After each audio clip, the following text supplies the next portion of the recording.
మందిరానికి వస్తున్నాం, కానీ మేము ఎప్పుడు తృప్తి పొందుకొని మేలు పొందుకునే పరిస్థితి మాకు లేదే, కనబడటం లేదే. ప్రియ దేవుని బిడ్డలారా,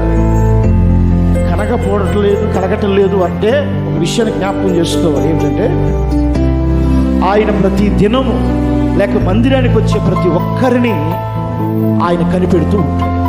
కనిపెడుతున్నప్పుడు బైబిల్ గ్రంథంలో ఒక మాట, నీవు దేవుని మందిరానికి పోవునప్పుడు ప్రవర్తన జాగ్రత్తగా చూసుకో. బుద్ధిహీనులు అర్పించున్నట్లు బలి అర్పించుట కంటే సమీపించి ఆలకించుట శ్రేష్టము. మందిరానికి వచ్చే ప్రతి ఒక్కరిని ఆయన కనిపెట్టేవాడు. అయితే ఇక్కడ మనం గమనించాల్సిన విషయం ఏంటంటే, మందిరానికి వచ్చి ఎవరు కూడా ఒట్టిగా వెళ్ళకూడదు. మేము కూడా ప్రార్థన చేసేది అది, ప్రభువా నీ సన్నిధికి వచ్చిన వారు వెళ్ళేటప్పుడు వట్టి చేతులతో ఒట్టిగా వెళ్ళకూడదయ్యా. తృప్తి పొంది మేలు పొంది వాళ్ళకు వచ్చే ప్రతి పరిస్థితుల్లో నుండి గొప్ప విడుదల పొందుకొని వాళ్ళ సమస్యకు జవాబులు పొందుకొని వెళ్ళాలయ్యా.